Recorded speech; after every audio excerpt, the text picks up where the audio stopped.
Hi friends, இப்போ வந்து தால்ச்சா பார்த்துக்கலாங்க. தால்ச்சாக வந்து முருங்கைக்காய், அவரைக்காய், உங்களுக்கு என்ன இது வேணும், வெஜிடபிள் வேணுமோ அது போட்டு நீங்கள் செய்யலாம். நான் வந்து முருங்கைக்காய், மாங்காய், கத்திரிக்காய், அப்புறம் வாழைக்காய், அவரைக்காய் எல்லாம் போட்டு உப்பு போட்டு மஞ்சள் தூள், மிளகாய் தூள் போட்டு கொஞ்சமாக வெங்காயம் போட்டு வேக வச்சுக்கிட்டேன். இது தனியாக இருக்கட்டும்.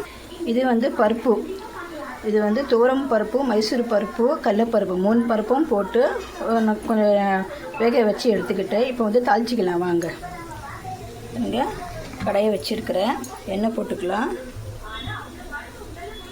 எண்ணெய் சூடாயிடுச்சு. வெங்காயம் போட்டுக்கலாம். சும்மா ஒரே ஒரு வெங்காயம், ஒரு 4 பச்சை மிளகாய். இது வதங்கட்டும். இது நல்லா வெந்துச்சு. ப்ரௌன் கலர் வச்சுட்டு வந்து தக்காளி ஒரு 3, கொத்தமல்லி எல்லாம் வந்து நறுக்கி வச்சுருக்கிறேன். இது வந்து இதில் போட்டுக்கலாம். நல்லா வதங்கிட்டோம். மசாலா போட்டுக்கலாம். மிளகாய் தூள், மஞ்சள் தூள் போட்டுக்கலாம். பார்த்து போடுங்க, ஏன்னா நான் வந்து வெஜிடபிளில் கூட போட்டுருக்குறேன். உங்களுக்கு காரம் எவ்வளோ வேணுமோ அவ்வளோ போட்டுக்கலாம். நல்லா தக்காளி வந்து நல்லா மசஞ்சி வரணும்.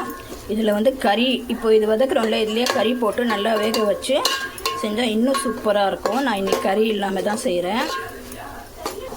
அதுவும் நான் ஒரு வாட்டி போடுறேன் உங்களுக்கு வீடியோ. இதை வந்து நல்லா வதங்கட்டும். இது வந்து நல்லா வதங்கிச்சிங்க. இப்போ வந்து இதில் இந்த வெஜிடபிள் வேக வச்சுருக்குறோம்ல, அது போட்டுக்கலாம். இதுவும் போட்டுக்கலாம், பருப்பும் போட்டுக்கலாம். இந்த பருப்பும் போட்டுக்கலாம். இதில் வந்து புளி தண்ணி வந்து கரைச்சி வச்சுருக்கோம், அது போட்டுக்கலாம்.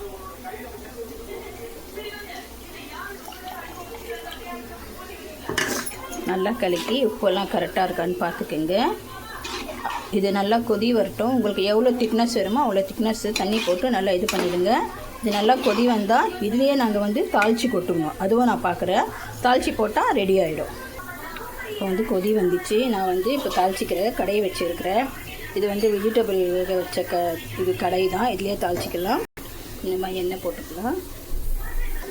கடுகு, சீரகம், இது வந்து பூண்டு, கருவேப்பிலை. பூண்டு வந்து தோலோட நான் நறுக்கி வச்சுருக்கிறேன், இடித்து வச்சுருக்கிறேன். இது போட்டுக்கலாம். நல்லா கொஞ்சம் கொஞ்சமாக வரும். பாருங்கள், பருப்பு வந்து இந்த மாதிரி கடலைப்பருப்பு வந்து கொஞ்சம் முழுசாக இருக்கணும். அப்போ தான் வந்து சூப்பராக இருக்கும் இது டேஸ்ட்டு. அவ்வளோதான் ஃப்ரெண்ட்ஸ். அதை எடுத்து இதில் போட்டுக்கலாம்.